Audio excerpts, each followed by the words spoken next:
अनंतकोटि ब्रह्मांड नायक राजाधिराज योगिराज परब्रह्म श्री सच्चिदानंद सद्गुरु साईनाथ महाराज की जय। अनंत कोटि ब्रह्मांड नायक राजाधिराज योगिराज परब्रह्म श्री सच्चिदानंद सद्गुरु साईनाथ महाराज की जय।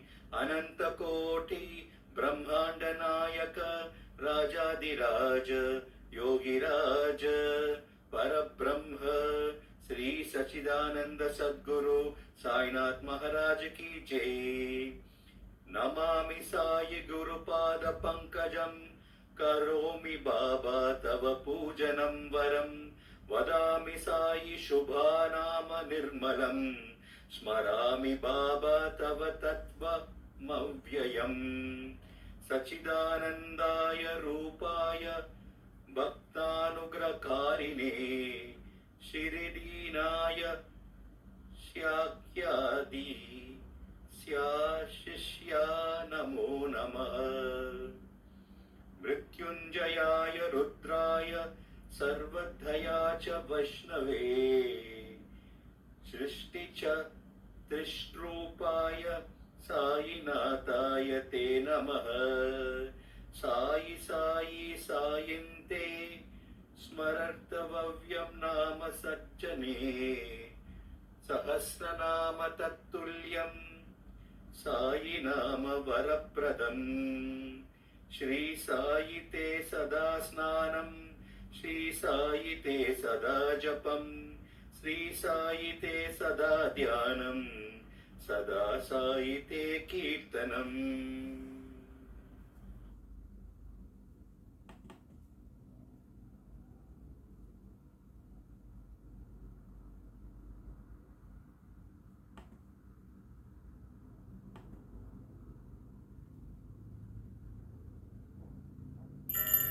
ओम श्री सच्चिदानंद सद्गुरु साईनाथ महाराज की जय।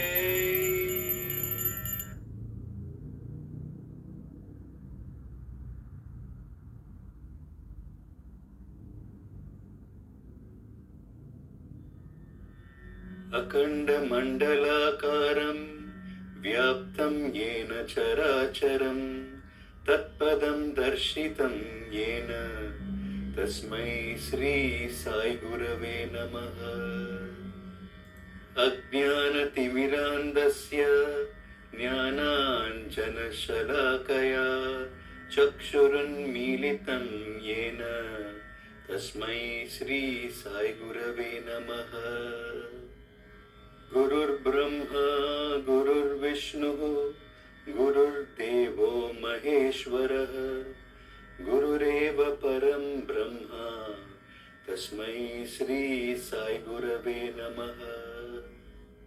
स्थावरं जंगमं व्याप्तं यत्किंचित् सचराचरं तत्पदं दर्शितं येन तस्मै श्री साई गुरवे नमः। चिन्मयं व्यापि यत् सर्वं त्रैलोक्यं सचराचरं तत्पदं दर्शितं येन तस्मै श्री साई गुरवे नमः। सर्वाश्रुतिशिरोरत्न विराजितपदं भुजः वेदान्तं भुजसूर्यो यस् तस्मै श्री साई गुरवे नमः। चैतन्य शाश्वत शांतो व्योमातीतो निरंजनः बिंदुनाद कलातीतस् तस्मै श्री साई गुरवे नमः। ज्ञान शक्ति समारूढ़ः तत्वमाला विभूषितः भुक्ति मुक्ति प्रदाता च तस्मै श्री साई गुरवे नमः। अनेक जन्म संप्राप्त कर्म बंध विदाहिने आत्मज्ञान प्रधानेन तस्मै श्री साई गुरवे नमः। शोषणं भवसिन्धोश्च ज्ञापनं सारसम्पदः गुरोपादोदकं सम्यक् तस्मै श्री साई गुरवे नमः। न गुरोरधिकं तत्त्वं न गुरोरधिकं तपः तत्त्वज्ञानात् परं नास्ति तस्मै श्री साई गुरवे नमः। मन्नाथः श्री जगन्नाथः मद्गुरु श्री जगद्गुरुः मदात्मा सर्वभूतात्मा तस्मै श्री साई गुरवे नमः। गुरुरादिरनादिश्च गुरुः परमदैवतं गुरोः परतारं नास्ति तस्मै श्री साई गुरवे नमः। त्वमेव माता च पिता त्वमेव त्वमेव बन्धुश्च सखा त्वमेव त्वमेव विद्या द्रविणं त्वमेव त्वमेव सर्वं मम देव देव त्वमेव सर्वं मम देव देव स्वमेव सर्वं मम देव देव। ओम श्री सच्चिदानंद सद्गुरु साईनाथ महाराज की जय। ओम श्री सच्चिदानंद सद्गुरु साईनाथ महाराज की जय। ओम श्री सच्चिदानंद सद्गुरु साईनाथ महाराज की जय।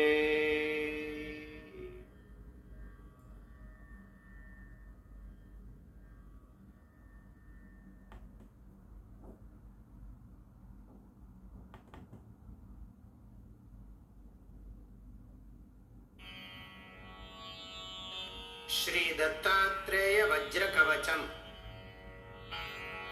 ऋषयो ऊचुः कथं संकल्पसिद्धिः स्यात् वेदव्यासकलौ युगे धर्मार्थकाममोक्षाणां साधनं किमुदाहृतम्। व्यास उवाच शृण्वन्तु ऋषयः सर्वे शीघ्रं संकल्पसाधनम् सकृदुच्चारमात्रेण भोगमोक्षप्रदायकम्।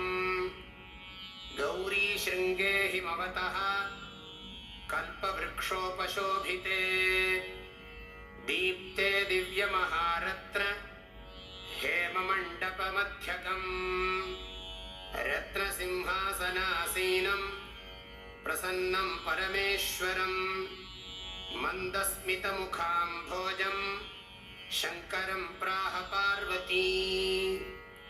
श्रीदेव्युवाच देवदेव महादेव लोकशङ्कर शङ्कर मन्त्रजालानि सर्वाणि यन्त्रजालानि कृत्स्नशः तन्त्रजालान्यनेकानि मया त्वत्तः श्रुतानि वै। इदानीं द्रष्टुमिच्छामि विशेषेण महीतलम्। इत्युदीरितमाकर्ण्य पार्वत्या परमेश्वरः करेणामृज्य सन्तोषात् पार्वतीं प्रत्यभाषत। मयेदानीं त्वया सार्धं वृषमारुह्य गम्यते। इत्युक्त्वा वृषमारुह्य पार्वत्या सह शङ्करः ययौ भूमण्डलं द्रष्टुं गौर्याश्चित्राणि दर्शयन्। क्वचित् विन्ध्याचलप्रान्ते महारण्ये सुदुर्गमे तत्र व्याहर्तुमायान्तं भिल्लं परशुधारिणम् वध्यमानं महाव्याघ्रं नखदंष्ट्राभिरावृतम्। अतीव चित्रचारित्र्यं वज्रकायसमायुतम् अप्रयत्नमनायासम् अखिलं सुखमास्थितम्। पलायन्तं मृगं पश्चात् व्याघ्रो भीत्या पलायितः। एतदाश्चर्यमालोक्य पार्वती प्राह शङ्करम् श्रीपार्वत्युवाच किमाश्चर्यम् किमाश्चर्यम् अग्रे शम्भो निरीक्ष्यताम् इत्युक्तः स ततः शम्भुः दृष्ट्वा प्राह पुराणवित् श्रीशङ्कर उवाच गौरि वक्ष्यामि ते चित्रम् अवाङ्मानसगोचरम् अदृष्टपूर्वमस्माभिः नास्ति किञ्चिन्न कुत्रचित् मया सम्यक् समासेन वक्ष्यते शृणु पार्वती अयं दूरश्रवा नाम भिल्लः परमधार्मिकः समित्कुशप्रसूनानि कन्दमूलफलादिकम् प्रत्यहं विपिनं गत्वा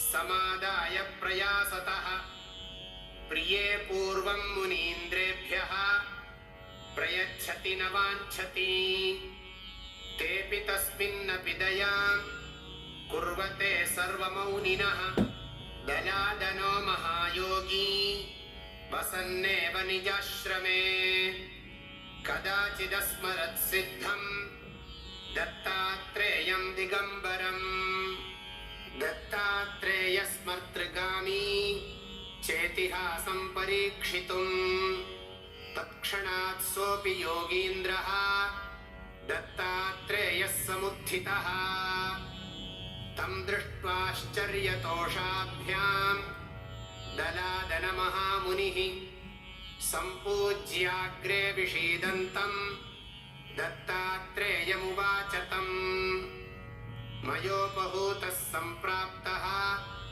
दत्तात्रेयमहामुने स्मर्तृगामी त्वमित्येतत् किंवदन्तीं परीक्षितुम् मयाद्य संस्मृतोऽसि त्वम् अपराधं क्षमस्व मे दत्तात्रेयो मुनिं प्राह मम प्रकृतिरीदृशी अभक्त्या वा सुभक्त्या वा यस्मरेन्मामनन्यधीः तदानीं तमुपागत्य ददामि तदभीप्सितम् दत्तात्रेयो मुनिं प्राह दलादनमुनीश्वरम् यदिष्टं तद्वृणीष्व त्वम् यत्प्राप्तोऽहं त्वया स्मृतः दत्तात्रेयं मुनिः प्राह मया किमपि नोच्यते त्वच्चित्ते यत् स्थितं तन्मे प्रयच्छ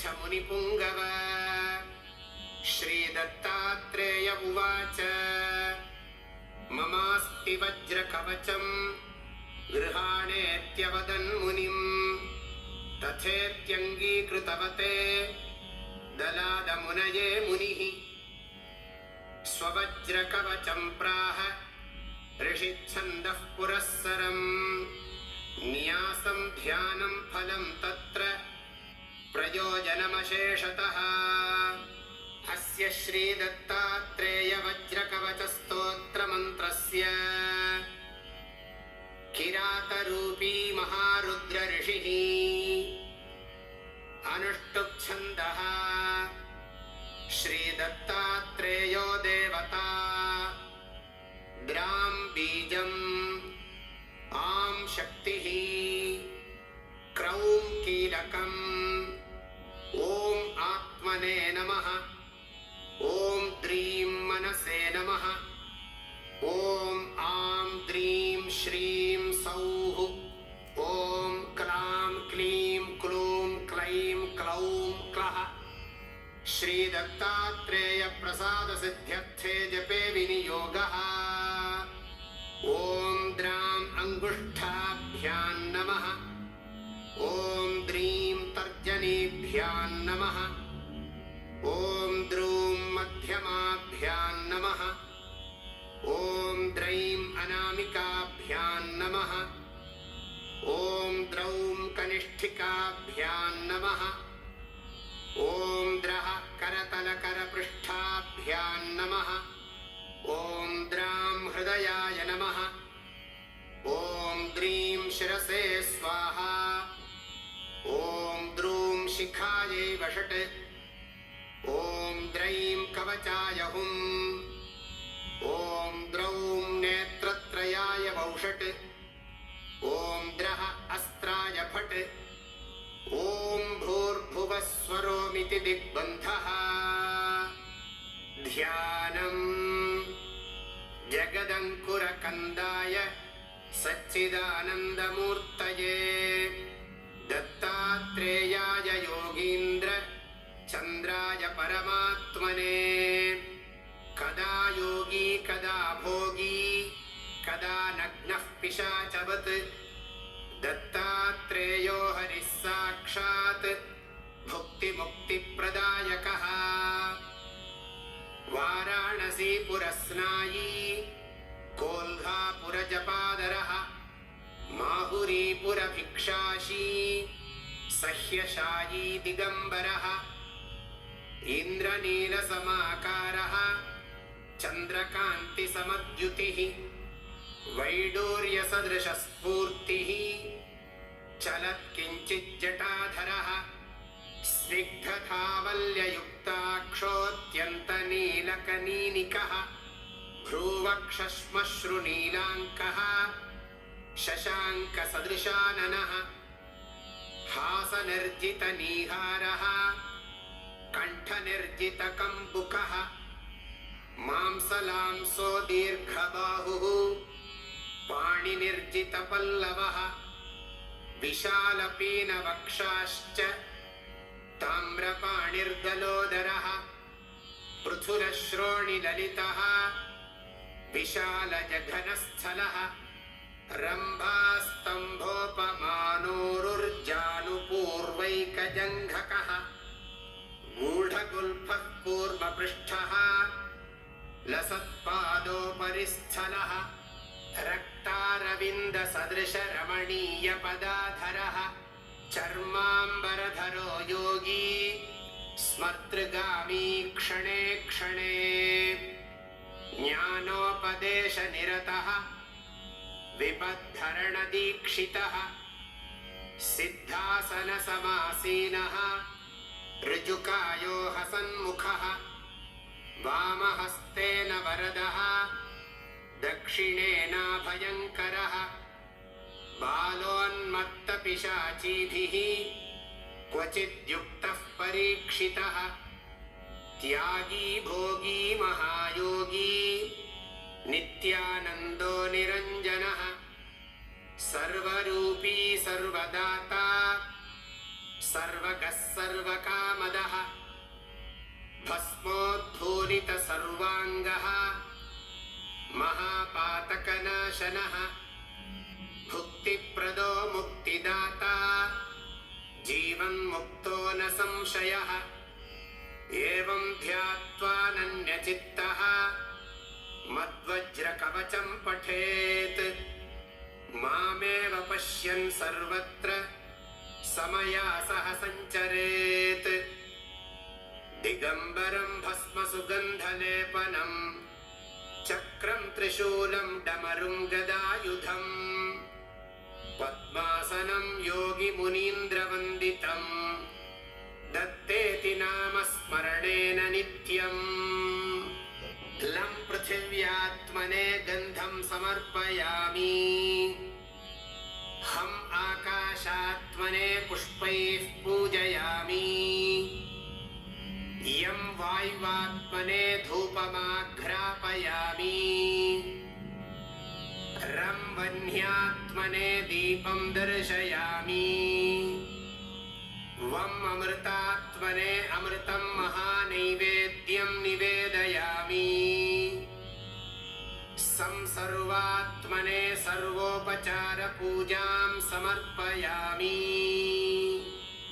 ॐ द्रां ॐ द्रां ॐ द्रां ॐ द्रां ॐ द्रां ॐ दत्तात्रेयः शिरः पातु सहस्राब्जेषु संस्थितः भालं पात्वनसूयेयः चन्द्रमण्डलमध्यगः कूर्चं मनोमयः पातु हंक्षं विदलपद्मभूः ज्योतिरूपोक्षिणी पातु पातु शब्दात्मकश्रुती नासिकां पातु गन्धात्मा मुखं पातु रसात्मकः जिह्वां वेदात्मकः पातु दन्तोष्ठौ पातु धार्मिकः कपोलावत्रिभुः पातु पात्वशेषं ममात्मवित् स्वरात्मा षोडशाराब्जस्थितः स्वात्मावताद्गलम् स्कन्धौ चन्द्रानुजः पातु भुजौ पातु कृतादिभूः जतृणी शत्रुजित् पातु पातु वक्षस्थलं हरिः कादिठान्तद्वादशारपद्मगोमरुदात्मकः योगीश्वरेश्वरः पातु हृदयं हृदयस्थितः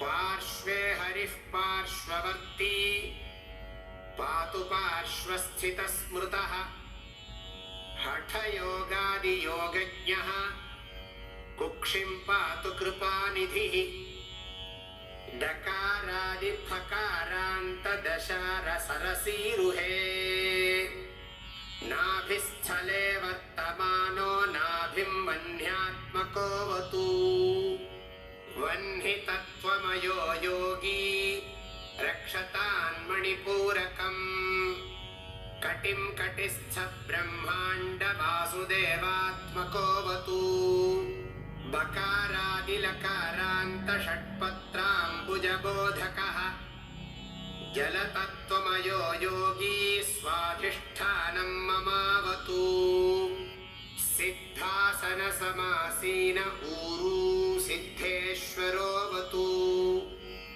वादिसान्तचतुष्पत्रसरोरुहनिबोधकः मूलाधारं महीरूपो रक्षताद्वीर्यनिग्रही पृष्ठं च सर्वतः पातु जानुन्यस्तकराम्बुजः जङ्घे पात्ववधूतेन्द्रः पात्वङ्घ्रीतीर्थपावनः सर्वाङ्गं पातु सर्वात्मा रोमाण्यवतु केशवः चर्म चर्माम्बरः पातु रक्तं भक्तिप्रियोऽवतु मांसं मांसकरः पातु मज्जां मज्जात्मकोऽवतु अस्थिनिस्थिरधीः पायान् मेधां वेधाः प्रपालयेत् शुक्रं सुखकरः पातु चित्तं पातु दृढाकृतिः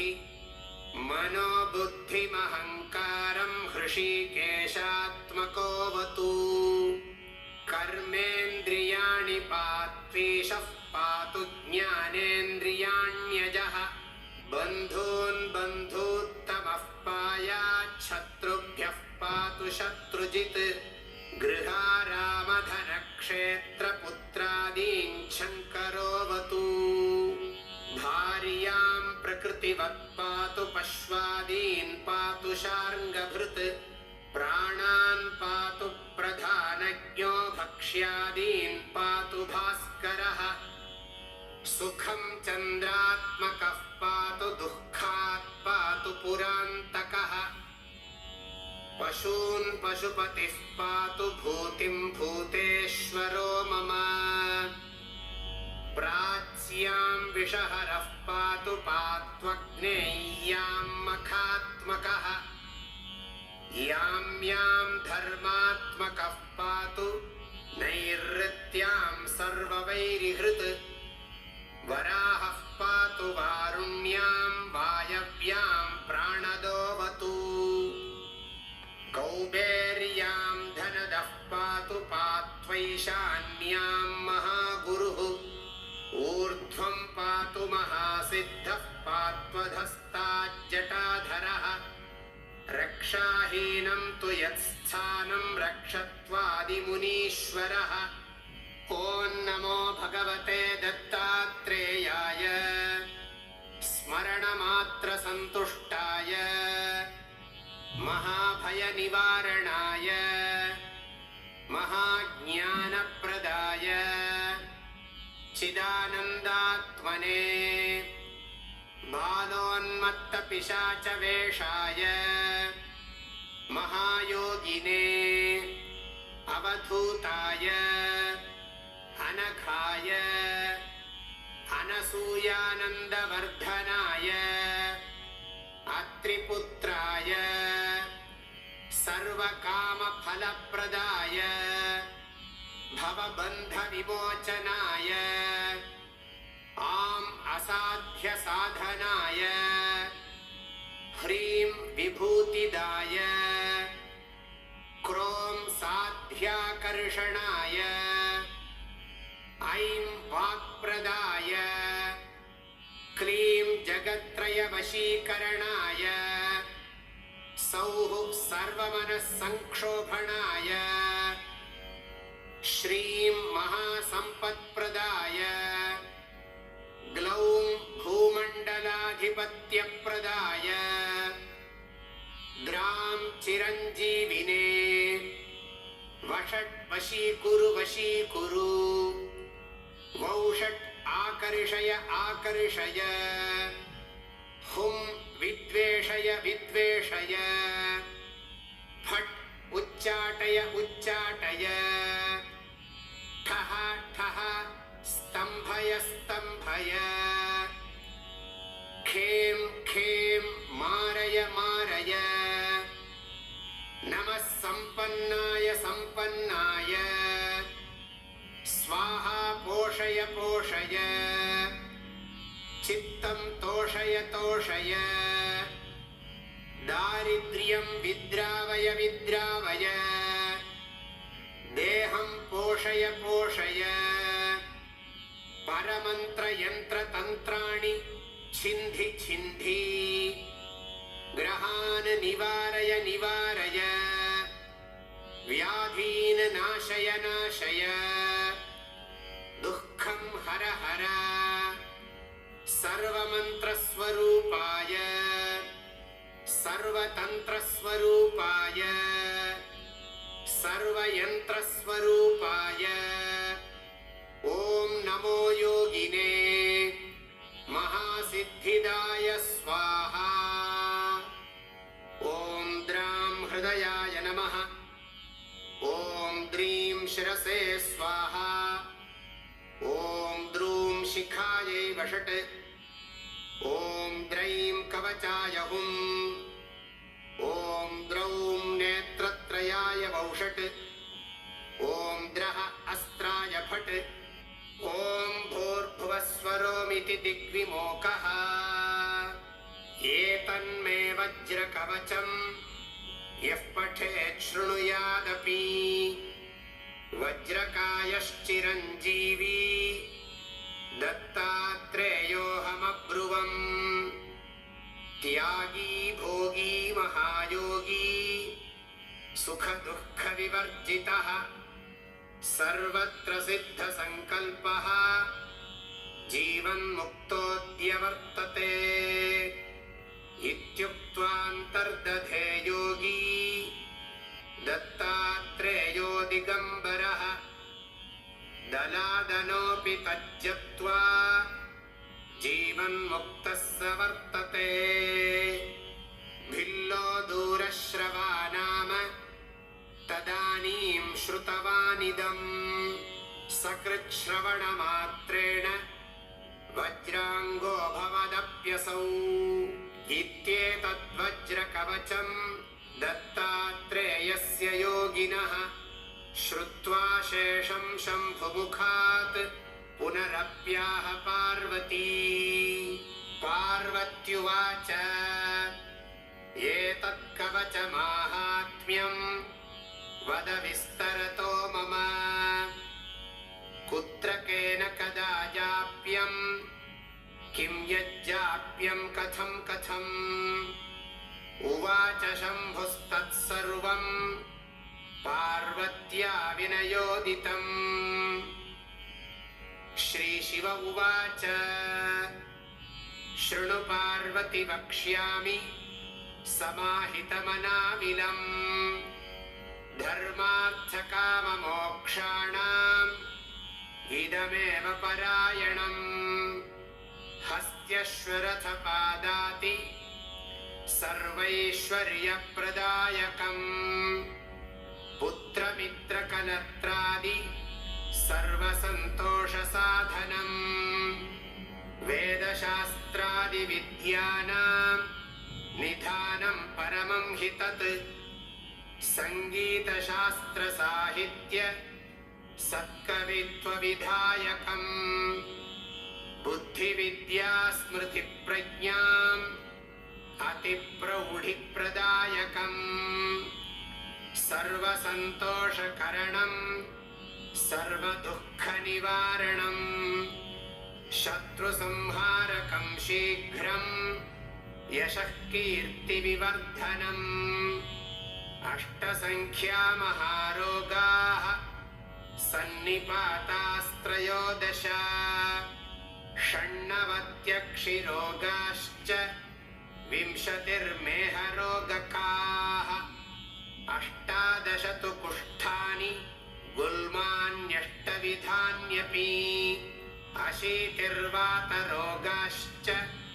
चत्वारिंशत्तु पैत्तिकाः विंशतिश्लेष्मरोगाश्च क्षयचातुर्थिकादयः मन्त्रयन्त्रकुयोगाद्याः कल्पतन्त्रादिनिर्मिताः ब्रह्मराक्षसवेतालकूष्माण्डादिग्रहोद्भवाः सङ्गजादेशकालस्थाः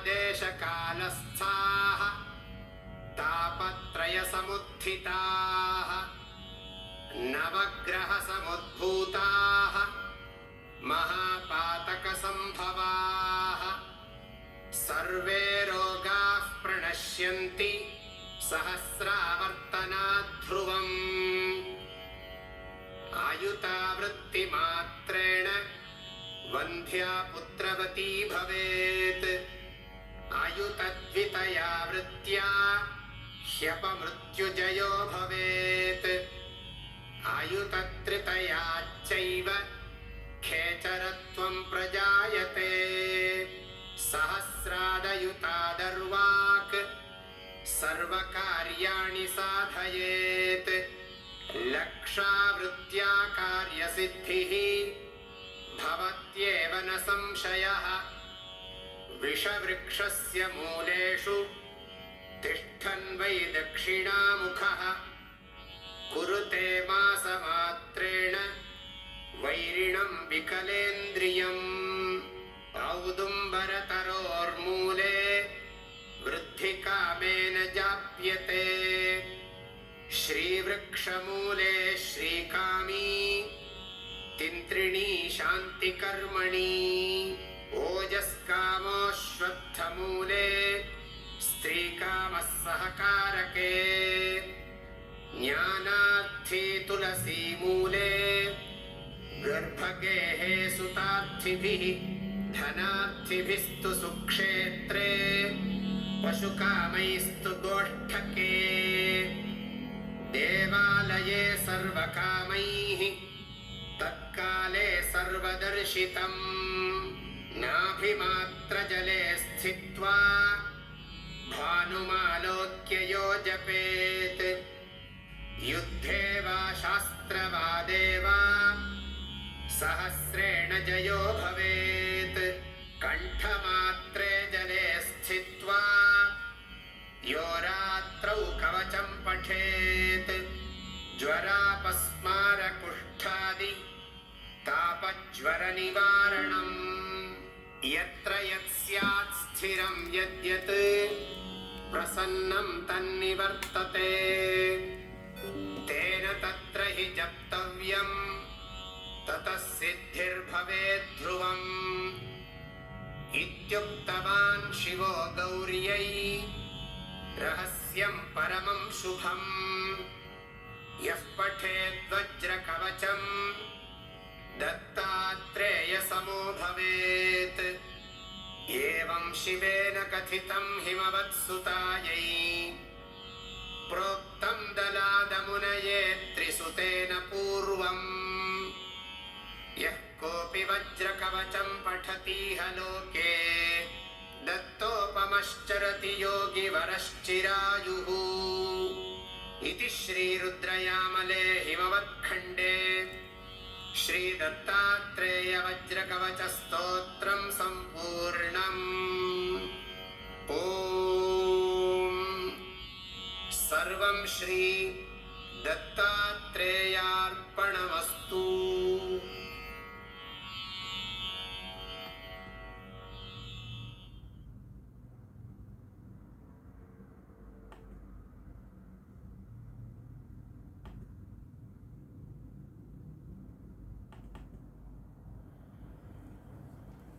महाग्रहपीडं महोत्पतपीडं महारोगपीडं महातीव्रपीडं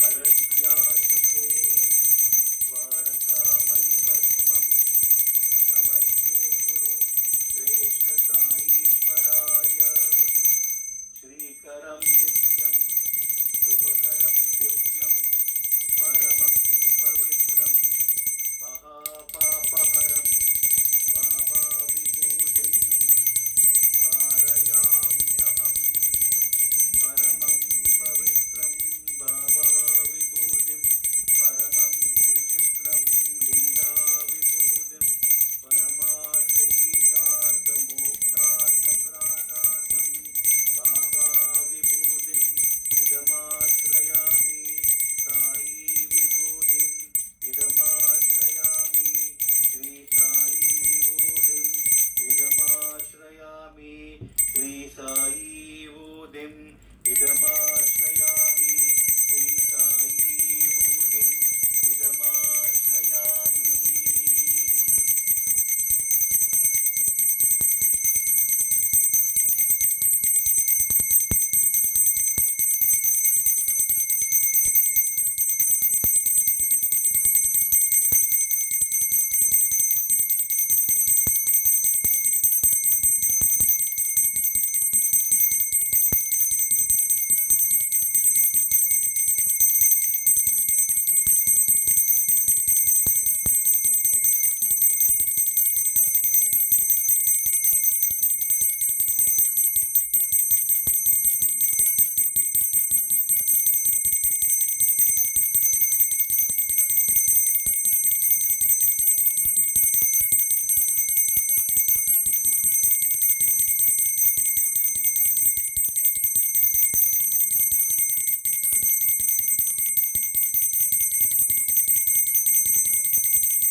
अनंतकोटि ब्रह्मांड नायक राजाधिराज योगिराज परब्रह्म ओम श्री सच्चिदानंद सद्गुरु साईनाथ महाराज की जय।